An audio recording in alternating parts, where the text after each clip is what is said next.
Este programa é livre para todos os públicos.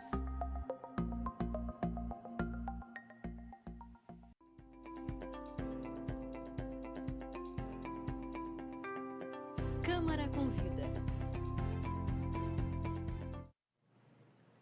A implantação de cidades digitais e inteligentes está na agenda pública.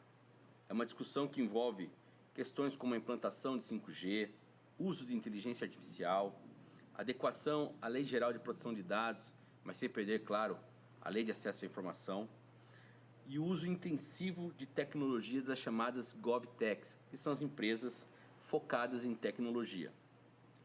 No Câmara Convida dessa edição, recebemos aqui Pedro Chamochombi, que é gestor de inovação, agente de desenvolvimento ESG e governo digital na Secretaria Municipal de Administração, que se debruça constantemente sobre esses temas, sejam eles a partir da relação do poder público com empresas, mas sobretudo na articulação de uma verdadeira transformação digital nos processos internos do poder público.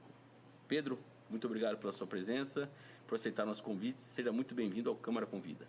Eu que agradeço, Eric, pelo espaço tão importante e relevante para dar publicidade a esses temas tão urgentes, né, para a gestão pública e, através da TV Câmara, poder falar mais uma vez aí com a nossa população e atualizar sobre o andamento dessas ações aqui em Piracicaba e região. Imagino que é um trabalho bastante fôlego, né? Sem dúvidas, Eric. O desafio, né, da transformação digital é um desafio gigantesco. O cenário que nós vemos, né, ainda na maior parte das prefeituras é um cenário de transformação digital ainda incompleto. Então, é um trabalho que envolve muitas áreas, um esforço, né, legal, um esforço técnico, um esforço de infraestrutura e também um esforço de cultura de tecnologia da informação para que essa transição possa acontecer da melhor maneira e o cidadão ser o grande beneficiado, que é o grande objetivo, né? Claro. Eu imagino que esse tema ele tem muitas vertentes, muitas ramificações, né? Mas a gente vai tentar aqui estabelecer, né, um parâmetro para o nosso telespectador, mais voltado para aquele universo do poder público municipal. A gente podia falar em poder público estadual, poderia falar em poder público federal, poderia falar de empresas estatais, né, enfim, de administração mista. Eu poderia falar de vários, mas vamos tentar focar na questão municipal. E aí, Excelente. Dentro dessa questão municipal, qual é o panorama que você pode nos apresentar de Piracicaba, evidentemente, mas de cidades também de mesmo porte, e aí dando um pouco expandido um pouco maior, a própria região metropolitana de Piracicaba, porque tem várias discussões que acontecem nesse âmbito. Legal, Eric. Nesse panorama, né, o que a gente consegue atualizar é que essa transformação ela é uma realidade na maior parte dos municípios e Piracicaba também, né, faz e vive essa transformação intensamente, não só como uma opção, mas também já como uma regulamentação e uma exigência legal e até uma expectativa da população em torno da facilidade, né, do acesso aos serviços públicos, desburocratização, transparência, que a tecnologia pode prover. O que nós encontramos, né, eu estou integrado à SEMAD, Secretaria Municipal de Administração, né, na atual gestão do governo Luciano Almeida, e quando nós chegamos, encontramos aí uma prefeitura praticamente toda analógica, ainda num cenário de pandemia, né, o início dessa gestão acontece ali em 2021, em janeiro de 2021, ainda em meio à pandemia. Uma série de serviços estavam em processos de digitalização, mas ainda na expectativa ali de resolver a contingência imposta pela pandemia de travar uma série de serviços. Então foi um processo de transformação digital na marra e haviam já algumas regulamentações que precisavam estar adequadas. Piracicaba já tinha a sinalização do Tribunal de Contas do Estado sobre a importância de desenvolver suas políticas de segurança, integrar, né, os seus sistemas de lei geral de proteção de dados em âmbito geral aí para a secretaria. Tinha muito papel, muito processo atrasado, uma forma difícil de monitorar, muitos canais de acesso e comunicação da população, mas pouca forma eficiente de monitorar esses processos, né, tanto internamente quanto externamente. Então nós tínhamos, né, um desafio muito grande e ainda no contexto de arquitetura de sistema digital, imagina só, Eric, nós tínhamos, né, cada secretaria selecionando o seu próprio software, na expectativa de atender uma demanda do gabinete, da secretaria, para entregar melhor um serviço para a população, Mas quando nós começamos a mapear esses sistemas, software, dados, percebemos que sistemas eram independentes, não conseguiam conversar, esses dados não eram possíveis de serem cruzados, o que dificultava muito a gestão integrada e a visão, por exemplo, de desenvolvimento econômico e território, social e território, saúde e território, né, e outras frentes, né, finanças e desenvolvimento econômico.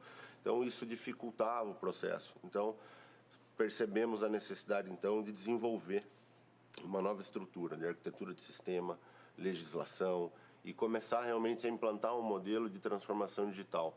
Algo que inicialmente é um desafio interno gigantesco da porta para dentro e que começa a aparecer a partir de uma jornada, de uma curva interessante de tentativa e erro, experimentação de sistema, validação, integração de dados, que é o que acontece com qualquer tecnologia.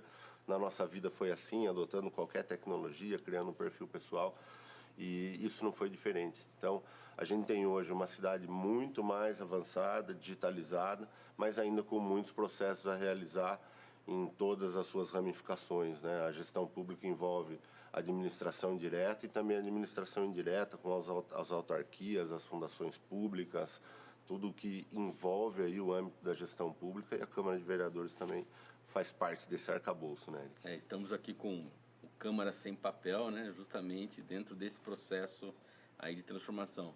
Mas para a gente tentar, eu acho interessante você trazer essa questão de cada setor ter o seu próprio, a sua própria plataforma, aí ela não dialoga com a outra, isso cria uma dificuldade, o que mostra que essa inovação ela tem que ter uma visão universalista, né? Do processo ali, do procedimento todo.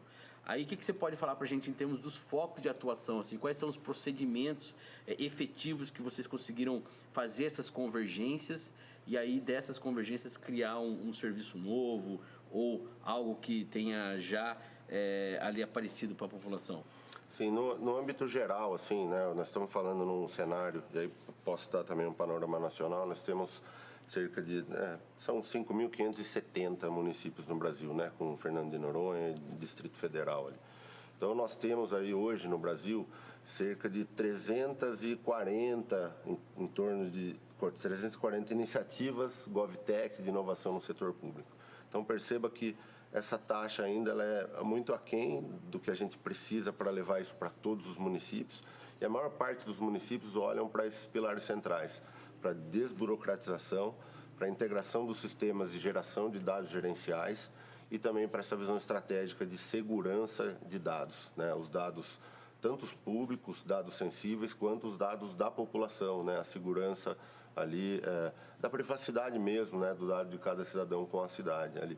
Então, né, hoje, no âmbito da prefeitura, que o esforço ele parte do princípio, né, primeiro da desburocratização, onde o sistema central foi a estratégia do Prefeitura Sem Papel, pilotada principalmente pela Secretaria de Finanças, com integração à Secretaria de Administração e outras várias secretarias, né, inclusive com a capacitação de todos os servidores, apoiada pela administração, para que isso pudesse ser facilmente adotado e a gente pudesse reduzir o número de papel, tornar os processos mais ágeis, né, o trâmite entre os departamentos e o acompanhamento do cidadão a esses processos de uma maneira mais eficiente.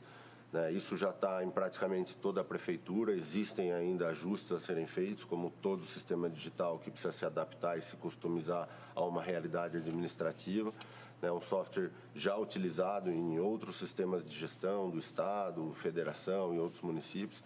Então, esse é o sistema central, mas a gente vê também outras plataformas interessantes. O sistema de integração financeiro, o CEAFIC, desenvolvido também pela Secretaria de Finanças, que conecta Câmara de Vereadores, SEMAI, FUMEP e outros atores para o trâmite ali de documentos e regulamentações fiscais, para que haja uma controladoria mais efetiva. Tem um desafio também muito interessante, né, que foi adotado com o cartão do Piracidadão, que foi a estratégia de criar essa chave de conexão digital para o cidadão, para esse ecossistema de serviços digitais. A Prefeitura tem mais de 180 serviços já digitalizados, né, e isso segue crescendo. E isso facilita muito, né, essa integração do cidadão e o monitoramento das atividades, né, do cidadão de consumo desses serviços, as atividades sociais, de saúde. Então, nós temos um sistema de trâmite, um sistema de conexão do cidadão com esses serviços e as diversas secretarias desenvolvendo os seus sistemas digitais de apoio. A gente tem, por exemplo, na CIMAP, um sistema de gestão à vista muito bom para todas as demandas da secretaria, né, que foi desenvolvido internamente, mas com todos os dashboards ali, as telas de gestão muito eficientes em tempo real. Então, são uma série de tecnologias que já estão sendo utilizadas e que agora vivem esse processo de integração para construção dessa nova arquitetura digital da Prefeitura de Piracicaba. O grande desafio foi pensar em como destruir o antigo para criar o novo e criar essa transição, né, sem deixar vazio, sem criar um vazio de sistema de atendimento, de operação, né, e migrar os dados, os sistemas legados para toda essa nova infraestrutura também é um trabalho hercúleo, um esforço tremendo aí. Então, mas a gente já vê bons resultados. Eu imagino que é um trabalho assim realmente bastante complexo, né, e amplo, e que entra numa outra questão que eu quero tratar aqui, que é o comportamento, porque a gente fala de tecnologia, as pessoas pensam em computador, celular, fio de cobre, chip, mas a pessoa, ela tem que também ter essa formação, né? Ela tem que ter a própria intenção, né? Muitas pessoas estão apegadas, eu sempre fiz assim, sempre foi assado, e agora eu vou transformar. Isso também é um desafio comportamental que está na prefeitura e está na sociedade de uma forma geral. Como que foi trabalhar com esse desafio do comportamento? Lembrando que a prefeitura, assim como a Câmara, ela tem uma diversidade de servidor, desde os mais novos, né, que são aqueles nativos digitais, tanto aqueles que estão ali tendo que aprender a mandar um e-mail, né? Sem dúvidas, Eric. O desafio da cultura, né, digital e da inovação, da transformação digital é a base desse processo. Para a adoção, por exemplo, do programa Prefeitura Sem Papel, houve a oferta de capacitação para todos os servidores, atividades que ainda hoje continuam, né, porque existem servidores em integração, existem estagiários que acessam, né, o sistema público e vivem um período ali de desenvolvimento que também dão suporte ao sistema. Então, existe esse processo contínuo de capacitação para uso desse sistema central gerencial hoje, que é o Prefeitura Sem Papel, e existe também iniciativa através do Hub GovTech, plataforma de apoio à transformação digital que a SEMAD criou, e integração com o Departamento de Recursos Humanos da Prefeitura, existe a difusão de cursos que são gratuitos, disponíveis aí pelo SEBRAE, pela ENAP, Escola Nacional de Administração Pública, para a formação de servidores, em cursos que são aí essenciais para esse processo. O curso de introdução à LGPD, o curso, né, de operação de sistemas digitais, integração de dados, Power BI, que é uma evolução do Excel, onde a gente consegue expor os dados ali em gráficos, né, mais dinâmicos, de fácil visualização. E esse é um processo contínuo. É muito importante que haja esse investimento em formação dos servidores em todos os níveis, em todos os poderes também, para que isso possa dar essa base de formação e evolução, atualização profissional, né, do corpo de funcionalismo público em geral e também da população, né? A gente, hoje, todo mundo tem a tecnologia na palma da mão, por mais que as pessoas, né, achem que a inovação, a transformação digital é algo distante. As pessoas se assustam, por exemplo, quando um aplicativo de mensagem fica algumas horas fora do ar, porque elas não conseguem viver sem. E elas estão ali operando a inovação na palma da mão todos os dias. Se assustou, você foi bondoso, né? Se apavoram, né? E elas vivem a inovação na palma da mão todos os dias.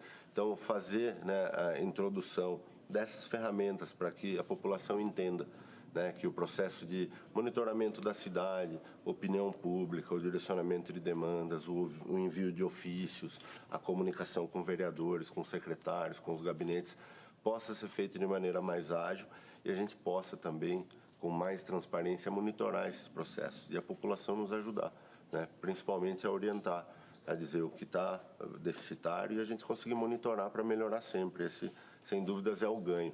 E é importante reforçar isso que você trouxe também. A tecnologia, ela não é fim, né? Ela é meio. Hoje a gente está apoiado nisso. Amanhã a gente vai estar apoiado em outra tecnologia, provavelmente, né? A gente vive hoje a era da inteligência artificial, né? E é importante que a gente desenvolva também todas as nossas competências humanas para viver bem esse processo. Agora, a gente já citou um pouco aqui, né? Nós estamos gravando esse programa em março de 2024. Basicamente, há 4 anos começava a pandemia no Brasil, né? Parece que foi muito tempo, mas são 4 anos apenas que ela começou. Que ela começou a ficar mais branda 2 anos, mais ou menos. O que ela impactou nesse processo, né? Porque eu acredito que isso teve um grau de importância muito grande quando as pessoas precisaram, olha, agora eu tenho que ir para casa e trabalhar home office, né? Então, teve todo esse processo. O que a pandemia influenciou nisso tudo? Eu costumo dizer que foi um período de transformação digital na marra, né? As organizações, né, os sistemas de serviço, enfim, o poder público de maneira geral. Quem estava preparado conseguiu continuar prestando um bom serviço sem tanto impacto. Quem acreditava que a transformação digital ainda podia ser opcional, que era uma visão estratégica de mercado e posicionamento apenas, foi pego de surpresa, né? Negócios fecharam, né? Profissionais não conseguiram entregar o seu valor porque não tinham uma boa relação com o digital e não conseguiam exercer o seu trabalho no digital. E com as prefeituras, com os sistemas públicos de serviço, houve uma corrida para a inserção de serviços em plataformas digitais. Isso aconteceu em diversos níveis. A gente pega, por exemplo, o modelo GovBR, né? O Brasil bancarizou a maior quantidade de pessoas no mundo num curto período de tempo para poder disponibilizar os benefícios de suporte ali à pandemia, né? Assistenciais, enfim, né? E foi um movimento gigantesco. E isso facilitou o processo também de estruturação desse modelo digital, onde as pessoas passaram também a entender que elas podem ali utilizar o sistema bancário digital, e o governo federal teve um grande papel nisso. Foi o maior movimento tecnológico financeiro de bancarização no mundo durante o período aqui no Brasil. E essa plataforma hoje se estende, né? Em Piracicaba não foi diferente, Eric. Piracicaba tinha já uma série de serviços no portal da prefeitura à disposição, mas uma série de serviços foram interrompidos. E aí começou essa corrida em diversas secretarias para criar sistemas de atendimento digital, formulário, modelos de acompanhamento desses dados, né, a entrega, né, de processos de uma maneira mais eficiente. E isso também veio com regulamentações e exigências, né? Nós tivemos recentemente no Brasil a instituição da Lei do Governo Digital em âmbito federal e também a Lei Geral de Proteção de Dados, né, que trazem para os municípios essa obrigatoriedade de aprender a lidar com os seus dados, de integrar os seus sistemas, de criar um novo profissional que é o responsável pela proteção dos dados, né, o chefe da proteção de dados, o DPO. Piracicaba já possui hoje. Então houve essa corrida, né, e hoje já deixou de ser opcional, né, é uma instrução legal, e o TCE inclusive cobra, recomenda que todas as prefeituras vivam esse processo. E, felizmente, Piracicaba hoje é reconhecida por esse esforço, localmente, né, regionalmente, né. Recentemente a cidade recebeu, na atual gestão, o reconhecimento, né, do Prêmio Prefeito Inovador pela Rede Cidade Digital, que é um evento, né, nacional, justamente por esse esforço. E são projetos em diversas áreas, né. Piracicaba conseguiu trazer a digitalização, né, do Prefeitura Sem Papel, Cartão Cidadão, mas tem telemedicina, tem o processo de gestão da saúde hoje em modelo de digitalização, a gestão à vista na CIMAP, processos de integração de dados na SMADS para a criação de um observatório social digital, integrando todos os dados e dando mais transparência a isso. Então, existe um grande esforço, a própria educação levando equipamento, né, digital, notebooks e a formação do Google for Education e mentores para a rede municipal de ensino através das jornadas de inovação, educação, a introdução do STEAM na educação, né, o modelo de zeladoria avançando também para uma perspectiva também de uma futura zeladoria digital que alguns municípios já implantaram, olhar para o modelo de cidade inteligente. Então, a gente tem ainda muito trabalho a executar, mas muito também a celebrar, né? É um trabalho que acontece da porta para dentro, mas que é feito com muito carinho e respeito, né, ao recurso público, ao servidor, na perspectiva e ao cidadão, na perspectiva que esses serviços públicos sejam cada vez mais acessíveis, disponíveis, né, e vistos, né, com bons olhos e cobrados para melhoria sempre, né, Eric? Perfeito. Eu acho que a tecnologia ela está aí para auxiliar para melhorar. Ninguém deixou de usar a roda quando a roda foi inventada. E a gente não vai deixar de usar outras tecnologias que serão inventadas, né? Pedro, muito obrigado pelas suas informações, obrigado pela sua entrevista. Acho que é um papo muito importante. A gente já conversou algumas vezes, né? Esse Câmara Convida é mais uma oportunidade e acredito que a gente tem muito para avançar, né?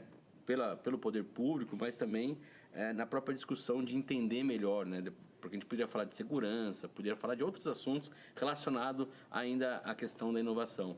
Mas agradeço demais a sua presença aqui, parabenizo pelo trabalho e pela paciência, porque eu sei que você tem bastante paciência. Eu que agradeço, Érico, o espaço para falar dessas pautas tão importantes, né? A gente precisa mesmo de espaço para falar de cidade inteligente, cidade resiliente, cidade sustentável, falar de política pública de ciência, tecnologia e inovação, né? Trabalhar esse nosso ecossistema forte que Piracicaba possui, vários arranjos produtivos, um ambiente perfeito para desenvolver tecnologia e inovação.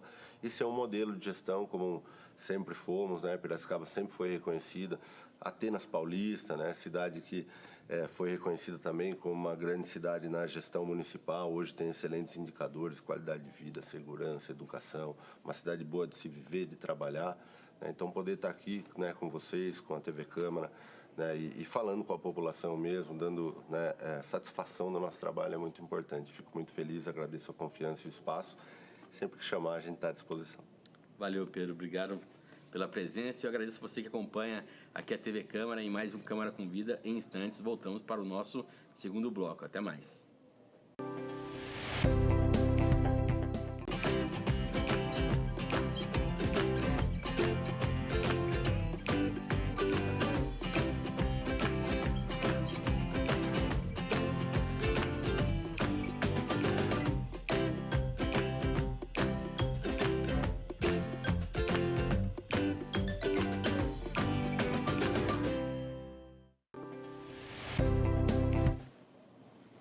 Olá, você que acompanha a TV Câmara, estamos de volta para o segundo bloco, para o Câmara Convida, o nosso programa semanal de entrevistas. E eu recebo agora o vereador Pedro Kawai. Vereador, seja muito bem-vindo, muito obrigado por atender o nosso convite.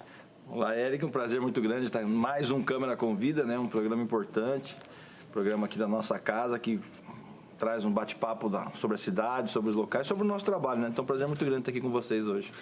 Falar em trabalho, tem bastante trabalho, vereador. Começando aqui, falar um pouco do projeto de lei 20. O vereador tem aí apresentado diversas questões, né, de legislação, novas ideias que estão surgindo aí, mesmo depois de tanto tempo atuando com novas ideias. Haja criatividade, hein? Mas falar um pouco do projeto de lei 20 de 2024, né, que ele dispõe sobre a divulgação da localização de todos os equipamentos eletrônicos de fiscalização do trânsito. Queria que o senhor explicasse como que surgiu essa proposta e o que pretende com ela. Olha, Eric, na verdade essa proposta surgiu porque houve uma comoção municipal, né, com um anúncio da Prefeitura, da Secretaria de Trânsito e Transportes, da fiscalização não só do avanço de sinal, mas como todas as infrações por vídeo, né, em alguns cruzamentos da cidade.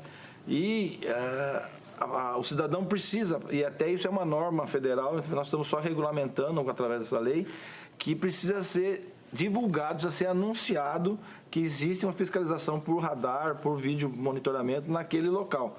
Em Piracicaba não estava acontecendo isso, porque a Prefeitura colocou em 3 espaços, 3 cruzamentos, e sem nenhum tipo de divulgação. Então, a gente entende que, com isso, passa a ser uma fábrica de multas. Ou seja, você coloca uma fiscalização escondida, sem poder... O cidadão... É óbvio que a gente quer que em todo e qualquer canto, com ou sem fiscalização, o motorista respeite as regras de trânsito. Mas também não é justo você também ser fiscalizado sem estar sabendo, né? Então, a gente colocou essa regulamentação, que na verdade é uma adequação, uma regulamentação da lei federal, da lei do Código Nacional de Trânsito, para o cidadão poder saber quais os cruzamentos que tem. Como, por exemplo, regra, para você ser multado com excesso de velocidade, você que está na rodovia, na cidade, você tem que ter a sinalização da velocidade máxima permitida naquela via. E é a mesma coisa, então tem que ter uma placa de, vídeo monitoramento. Essa região tem vídeo monitoramento. Então, nós trouxemos essa regulamentação por conta disso e por conta de pessoas que nos procuraram para cobrar isso. Falar, Pedro, isso aí não pode, isso aí tem que ter uma regulamentação, tem que ter uma divulgação, tem que ter uma moto. Não adianta só falar no jornal, na imprensa que tem, para você ter uma ideia.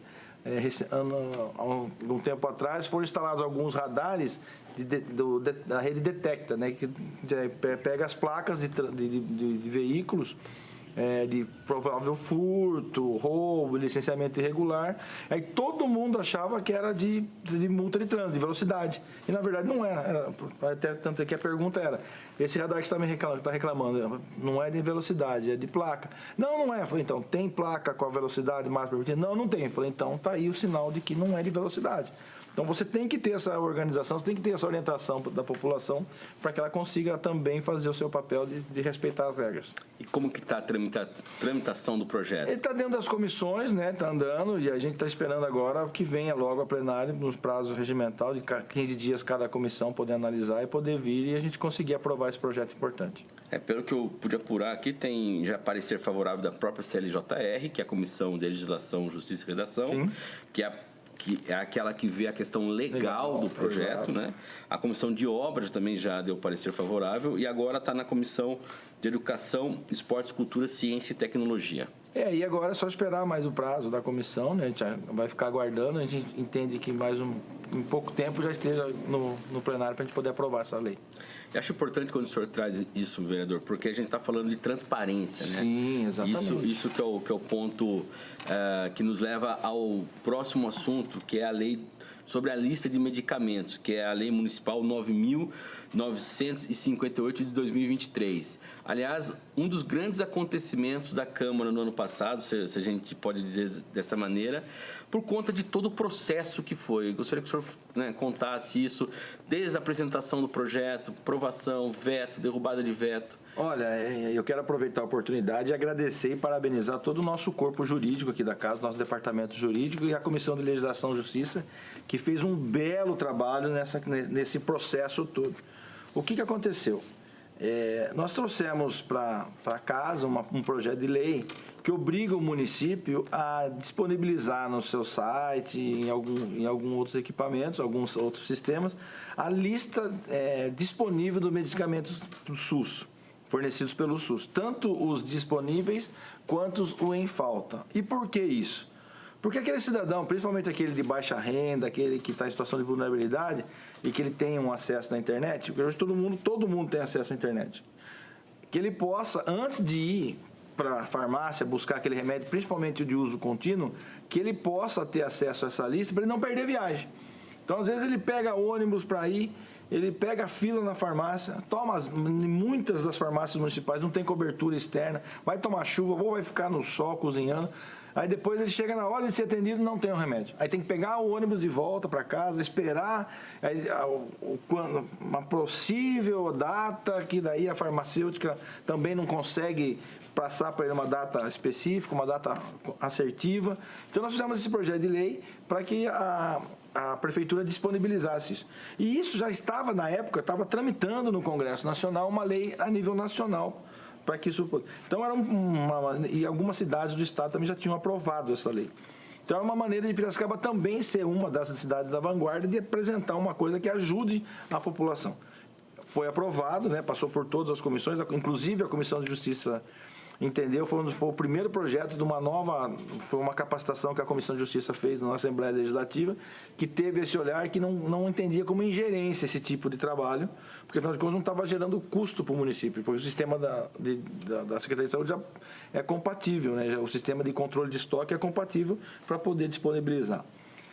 Chegando na prefeitura, o prefeito vetou, achou que tinha vício de iniciativa. Esse veto veio para casa e, sabiamente, o plenário derrubou esse veto e o nosso presidente Wagner sancionou essa lei. Não contente com isso, o prefeito foi lá e judicializou isso, entrou na justiça dizendo que era inconstitucional o nosso projeto de lei. E em todas as instâncias ele acabou perdendo. Ou seja, volto a repetir, o trabalho do nosso departamento jurídico foi fantástico, a Comissão de Justiça foi maravilhosa e conseguiu mostrar, não tanto para o prefeito quanto para o judiciário, que aquilo é constitucional, que aquele projeto era legal e nós poderíamos estar apresentando. E importante detalhe, durante todo esse trâmite, veta, derruba, promulga, o presidente promulga, vai para a Justiça, o Congresso aprovou e o presidente Lula sancionou a lei. Então, hoje é uma lei nacional que determina que todos os municípios têm que disponibilizar, e os estados têm que disponibilizar essa lista de remédios. Então, você facilita, você dá aquilo que você falou, dá transparência para a população, porque e é constitucional isso, a transparência. Então, você consegue ajudar a população a economizar tempo para poder... Às vezes, tem caso de pessoas, inclusive foi uma das que me procuraram, que era um remédio para a mãe acamada. Então, ela tinha que deixar a mãe sozinha, porque o esposo trabalha, os filhos estão na escola. Ela tinha que deixar a mãe sozinha, achar alguém para ficar com a mãe, para ela ir à farmácia buscar os medicamentos da mãe. Aí chegava lá, não tinha, tinha que voltar, perdia a viagem. Então, você vê o transtorno que é você não ter essa transparência. E foi isso que nós fizemos aqui, essa casa aprovou, e agora nós estamos aí com essa lei em pleno vigor. Inclusive, nós já estamos preparando, provavelmente daqui a alguns dias, nós vamos estar colocando nas nossas redes sociais um passo a passo de como consultar isso. E é óbvio que nós vamos estar também fiscalizando se a prefeitura está disponibilizando essa lista. Não, é muito importante, você falou do cidadão que vai à unidade, muitas vezes perde o dia de trabalho, né? Para algumas pessoas parece fácil você ir em algum lugar, mas dependendo da situação financeira, a pessoa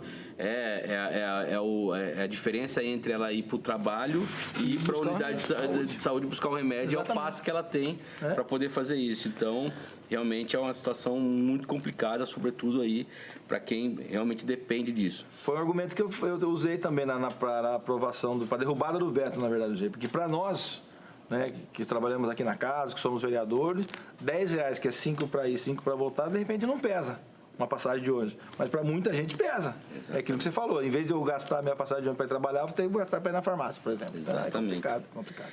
E hoje o vereador falou que vai fazer o passo a passo, né, mas a população pode, né, verificar esses dados lá no saudepiracicaba.sp.gov.br/consulta-medicamentos. Tá? No site da prefeitura ali, tem esse link também, dá para buscar esse link para você ter aí as informações sobre os medicamentos que estão disponíveis. E é importante também, né, Eric, que com isso nós conseguimos, pelo Legislativo, fiscalizar a falta de medicamentos. Perfeito. Ou seja, vamos supor, a gente entende que depende muito de licitação, prazo de entrega dos laboratórios, produção, aquela coisa toda. Mas eu consigo, por exemplo, pegar se aquele medicamento está há muito tempo em falta. Eu posso até entender que por um curto período ele fique em falta pelas mazelas da compra. Mas eu não posso admitir que ele fique muito tempo fora, e daí eu posso constatar mais assertivamente, cobrar mais assertivamente o Executivo e a Secretaria de Saúde nesse fornecimento desse medicamento. Agora, essa situação toda que o senhor contou aqui para a gente sobre aprovação, veto, derrubada de veto, promulgação do presidente da casa, judicialização, ele mostra a relação da prefeitura, né, com a Câmara, e que também pode ser vista no próprio plenário com a quantidade de vetos que acontecem, né? Teve no início desse ano um pacote de 11 vetos, 11 projetos, inclusive um deles é um projeto de lei complementar que é de sua autoria, que é o 5 de 2023, que é o projeto lá que disciplina a questão das calçadas ecológicas. Como que o senhor vê essa situação, dessa relação da Câmara com a Prefeitura em relação aí na construção das políticas públicas? Olha, é muito triste. É muito triste porque o Executivo ele mostra que ele não tem um diálogo, isso é constatado através desses vetos, que não tem um diálogo com o Legislativo, ele não tem uma propositura de construção de política pública junto com o Legislativo. Ele quer trabalhar por conta e risco dele, sozinho. E em nenhum lugar do mundo você trabalha sozinho, em nenhuma área você consegue construir algo sozinho. Você sempre depende de várias pessoas trabalhando junto. E fazer a gestão do município depende muito do Legislativo e do Executivo caminharem juntos. É óbvio que são dois poderes independentes, mas eles têm que caminhar juntos para poder uma melhor gestão do município. E a prova disso são essas proposituras que estão sendo vetadas pelo prefeito. O presidente Vagnão vai entrar para a história de Piracicaba como o presidente que mais sancionou leis em toda a história de Piracicaba. Por quê? Porque a prova um exemplo claro é essa do medicamentos que nós falamos.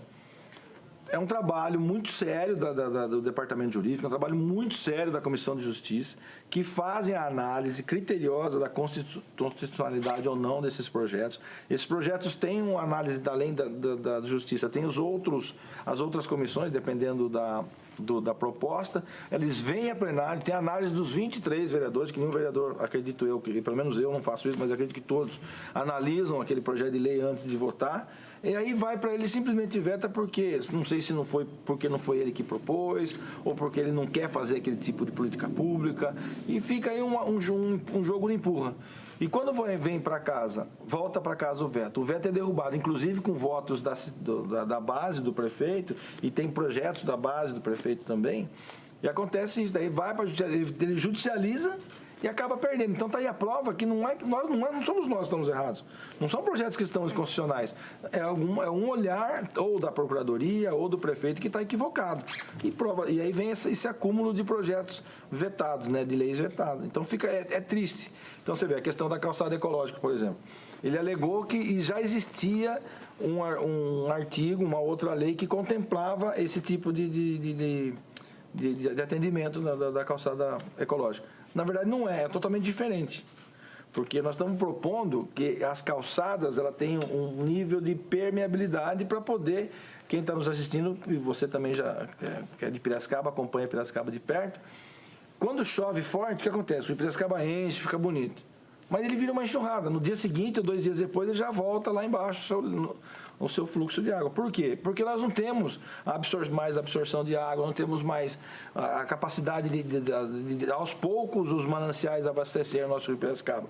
Então, com isso, fica mais fácil a fiscalização dessa permeabilidade do solo, porque a lei já exige uma porcentagem, isso de fato, mas ela não fala que é a calçada, nós estamos falando que é a calçada.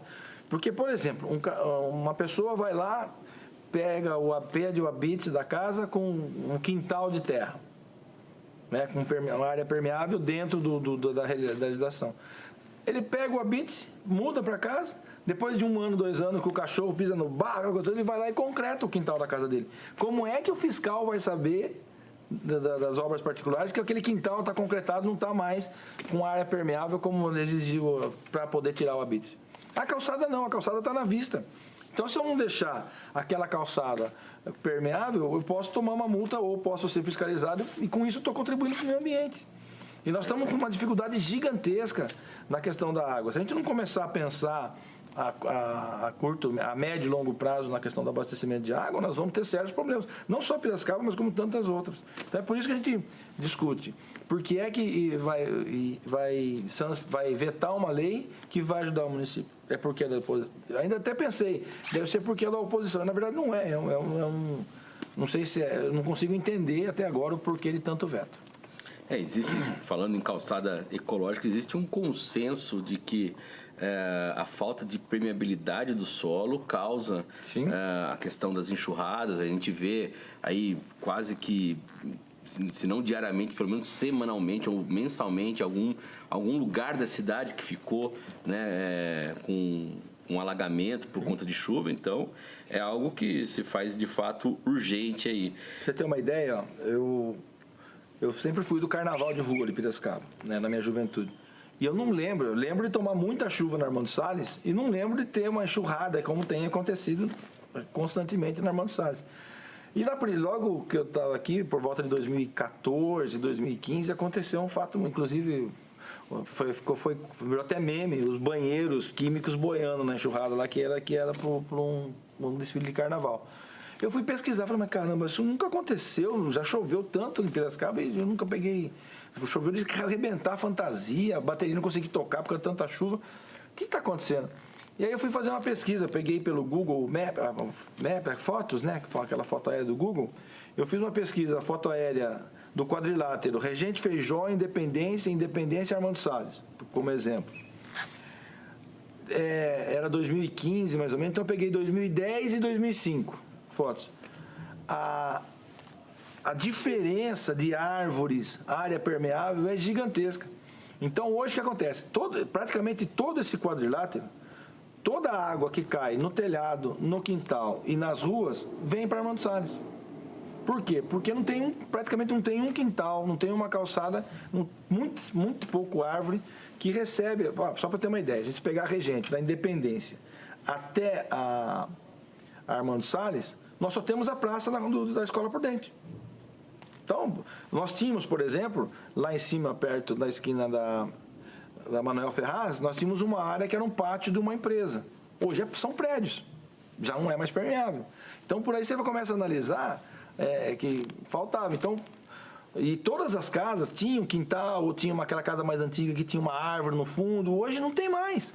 Então, quer dizer, e isso, aí você pega Armando Salles como exemplo, você pega a água que vem da Paulista, que desce pela Doutor Paulo, você pega a água da Paulicéia do Bairro Verde, que desce pela Doutor Paulo, você pega lá do Higienópolis, que desce para 31 de março, e aí vira o que não vira. E para ajudar nenhuma obra para conter esse negócio, não faz um piscinão, não faz um desvio, uma contenção lá em cima, por exemplo, na Paulista, por exemplo, podia segurar um pouquinho num bolsão de estacionamento da Paulista, podia segurar um pouquinho da água ali, então não se faz nada. Então, além dessa questão da permeabilidade, tem também a questão da omissão de obras. Então, junta tudo e dá nisso que está acontecendo. Vereador, infelizmente o nosso tempo já estourou aqui. Eita, tem muita coisa para falar. Dá para fazer, acho que um outro Câmara Convida, acredito que a gente ainda vai fazer. Porque a gente está buscando aí, né, dar maior agilidade à atuação dos vereadores aqui nos nossos programas. Queria agradecer mais uma vez a atenção, as informações e também desejar aí sucesso no trabalho. Obrigado, Eric, parabéns pelo trabalho, parabéns para todo o departamento de comunicação nosso da casa que nos ajude muito a divulgar o nosso trabalho. Parabéns aí e nós estamos à disposição. Sigam nas nossas redes sociais, né? Nós temos nossa conta no Instagram é @PedroCavai_oficial, nosso Facebook, vereador Pedro Cavai, e os nossos telefones. O WhatsApp é o 99674-2631 e o telefone é o 3403-6507. Fiquem à vontade para nos cobrar e nos mandar sugestões. Muito obrigado, vereador. E obrigado a você que acompanha aqui o Câmara Convida na TV Câmara Piracicaba. Lembrando que a gente pode ser visto pelo canal 11.3 em sinal aberto digital, canal 4 da Claronet, canal 9 da Vivo Fibra, também lá no Facebook, o Câmara Municipal de Piracicaba, e no YouTube, que é o TV Câmara Piracicaba. Fica lá disponível para você ver a qualquer hora os nossos programas. Obrigado pela sua companhia e até mais.